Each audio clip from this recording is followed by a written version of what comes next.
Yes. semua baik aja. Sir. Orang saya.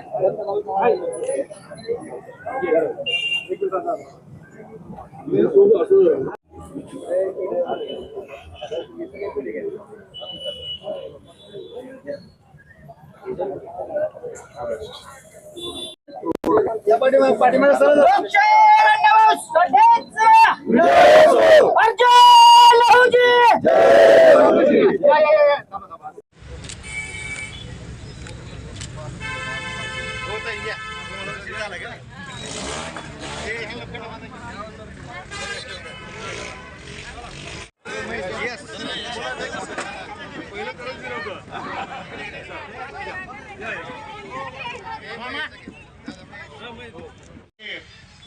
यांच्या जयंतीनिमित्त लोकशाही अण्णाभाऊ समाजाला समाजाला आदरणीय दादा भारतीय जनता पार्टीचे जिल्हाध्यक्ष दत्ताभाऊ कुलकर्णी या नगरीच्या कर्तृत्ववान नगराध्यक्षा सौ नेहताई काकडे व सर्व सन्माननीय सदस्य उपस्थित राहून आपल्या सर्वांना शुभेच्छा दिल्या। तर यापुढे मातंग समाजाच्या वतीने दादा भारतीय जनता पार्टीचे व आपले मातंग समाजाला कधीही विसरणार नाही।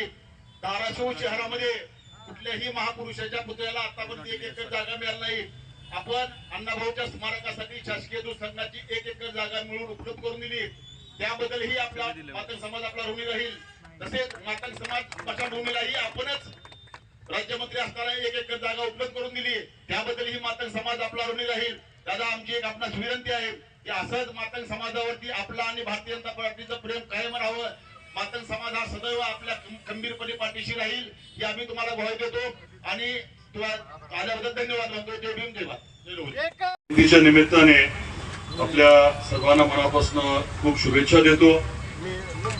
आपण प्रत्येक महापुरुषाची जयंती जेव्हा साजरी करतो तेव्हा आवर्जून मी सांगत असतो की त्या महापुरुषाचे विचार जे आहेत ते आपण आचरणामध्ये आणणं ही खऱ्या अर्थाने त्यांना श्रद्धांजली आदरांजली असते।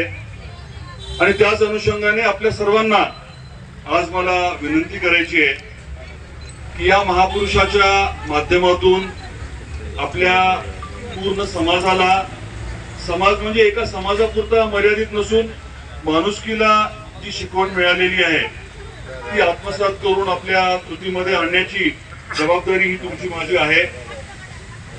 आदरणीय डॉक्टर पद्मसिंह पाटील साहेबांनी आपल्या सर्वांना आठवत असेल की याच ठिकाणी पहिल्यांदा पूजन करून आपल्याला हा आपल्या हक्काचा चौक उपलब्ध करून दिला होता।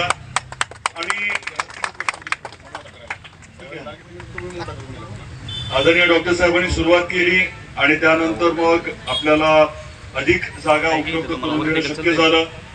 शेजारीच दूध डेअरीच्या जागेमध्ये देखील आपल्याला कल्पना आहे की तिथे देखील आपण जागा उपलब्ध आता करून घेतलेली आहे। शासनाची प्रशासकीय मान्यता कामासाठी देखील लवकरच होतीये।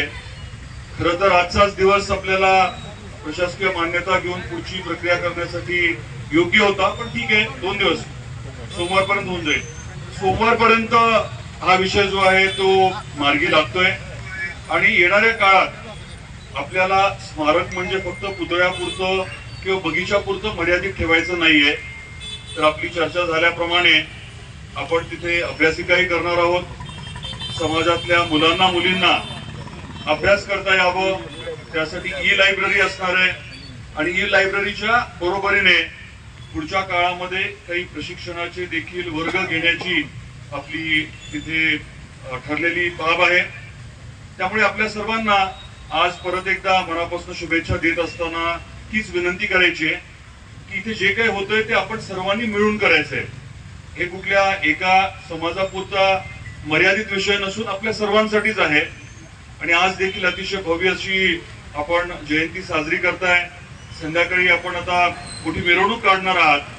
या सर्व विषयाच्या निमित्ताने परत एकदा सर्वांना खूप मनापासून शुभेच्छा देतो. आपलं प्रेम जे आहे एकदम निस्सीम असतं आणि पूर्ण 100% असतं. हे काही नवीन मी काही बोलतो अशातला भाग नाही. आपण सर्वजण अतिशय हक्काचे आहात आणि त्याच अनुषंगाने येणाऱ्या काळात देखील खूप ताकदीने या स्मारकाचं आपण मिळून काम करूया. कुठलीही अडचण असली तर आम्ही सर्वजण आपल्या बरोबर आहोत आणि येणाऱ्या काळामध्ये आपण सर्वजण मिळून आपली जी पुढची पिढी आहे ती चांगली घडवण्याचा, चांगलं शिक्षण देण्याचा, त्यांना स्वतःच्या पायावरती सक्षमपणे उभं करण्याचा हा जो काही कार्य आहे ते आपण चांगल्या पद्धतीने करूया. हाच संकल्प आज जयंतीच्या निमित्ताने करू. आपल्या सर्वांना परत एकदा खूप खूप शुभेच्छा. धन्यवाद.